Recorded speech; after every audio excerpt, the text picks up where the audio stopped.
Today we are looking at the book concerning Children on the Move in Africa by Elodie RAZY and Marie RODET.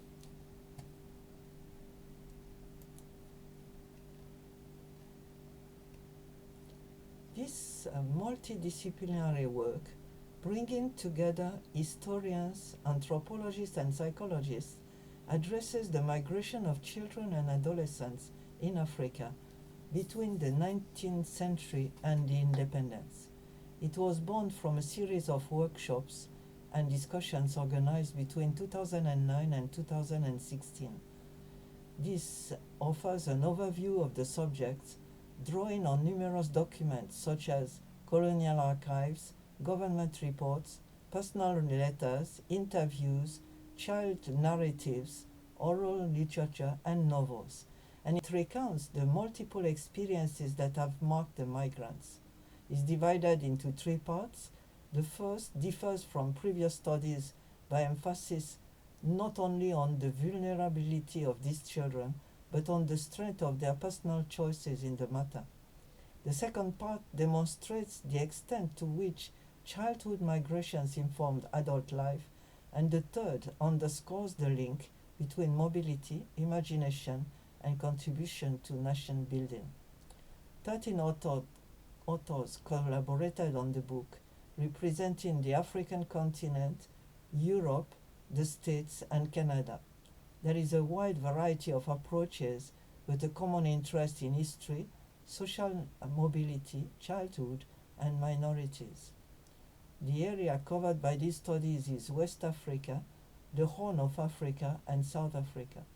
The authors aim to cover the entire concept of children in migration, their definition, vulnerability, free choice, whether they are accompanied or not, the geographical areas concerned, and the consequences for the child experience.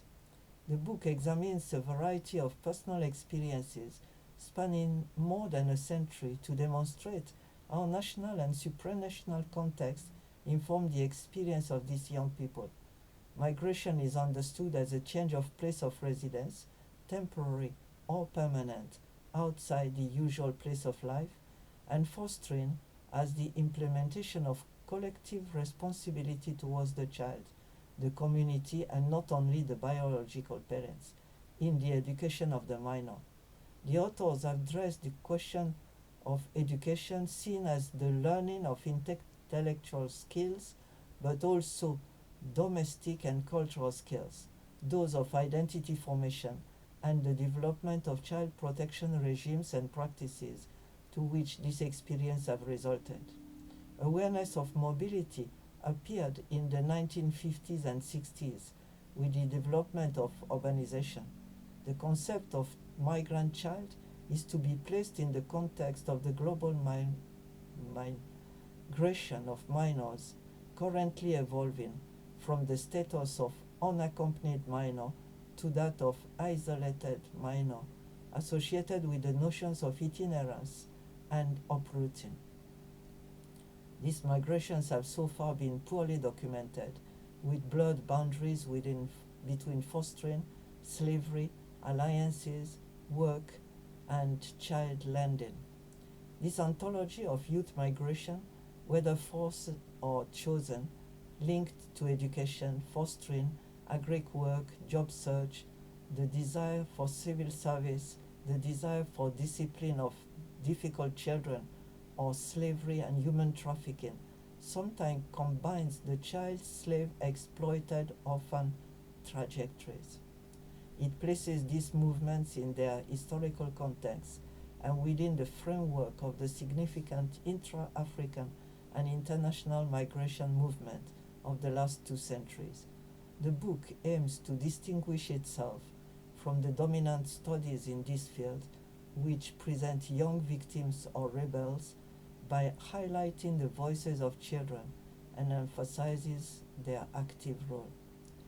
The authors aim to add the emerging literature on child migration, which has received little attention until now, even though in 2011 this category represented 40% of the population of sub-Saharan Africa.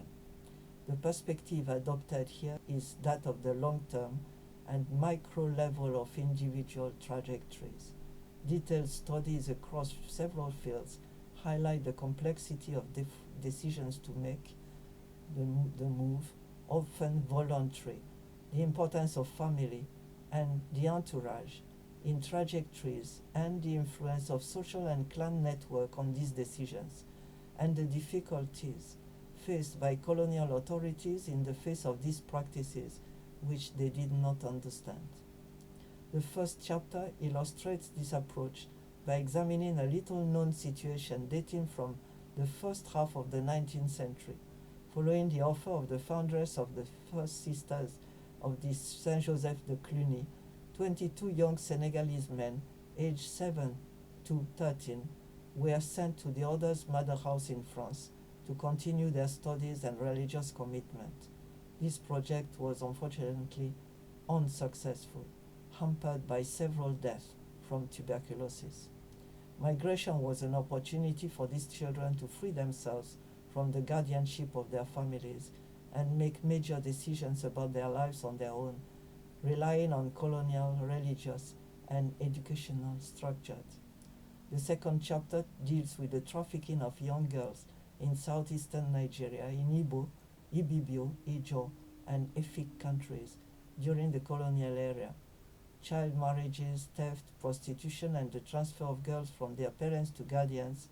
Interviews in Aba, Oka, Owerri, Onitsha, and Calabar allowed the author to explore local customs of the time regarding family involvement in marriage, children kept as collateral following a loan, sold into marriage to strengthen economic ties between families, or kidnapped.